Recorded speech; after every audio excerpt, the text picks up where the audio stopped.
41 year की एक female patient हमारे पास आई और इनकी कंप्लेन ये थी कि इनको सडन ऑनसेट हेडेक हुआ था और हेडेक इनका बहुत ही सीवियर था और इससे पहले कभी लाइफ में इनको कभी भी हेडेक जो है, इनको हेडेक की कंप्लेन नहीं थी।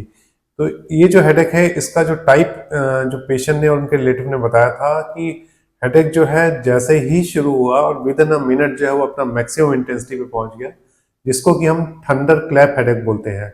और इसके अलावा ये थोड़ी ड्राउजी या थोड़ी सी सुस्त भी थी, थोड़ा सा अल्टर्ड सेंसोरियम में थी। तो इनका फिर हमने अर्जेंट जो है सीटी स्कैन कराया और सीटी स्कैन में आप देख सकते हैं कि इनके ब्रेन में जो वाइट वाइट जो स्पॉट्स हैं ये बेसिकली डिफ्यूज सब अरेक्नोइड हेमरेज इसको हम बोलते हैं। और इस टाइप की जो ब्लीडिंग या डिफ्यूज जो सब अरेक्नोइड हेमरेज है ये नॉर्मली एन्युज्म जो जब रप्चर करता है तब होती है।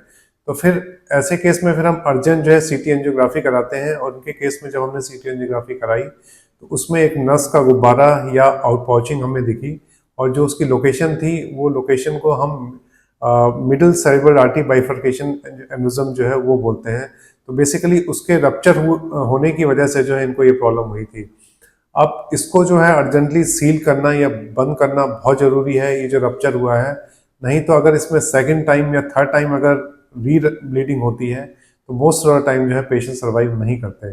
अब इसको जो है ब्लॉक करने के दो बेसिकली तरीके होते हैं। एक तो होता है ऑपरेशन के थ्रू, जिसको कि हम क्लिपिंग बोलते हैं, जिसमें कि हम ऑपरेशन करके और वहां तक जाके और जो आउट पाउचिंग है उसके बेस पे क्लिप लगाते हैं, जिससे कि उसमें ब्लड जाना रुक जाता है और वो ब्लॉक हो जाती है और रप्चर का जो उसके दोबारा रप्चर या ब्लीडिंग होने का जो रिस्क है वो खत्म हो जाता है।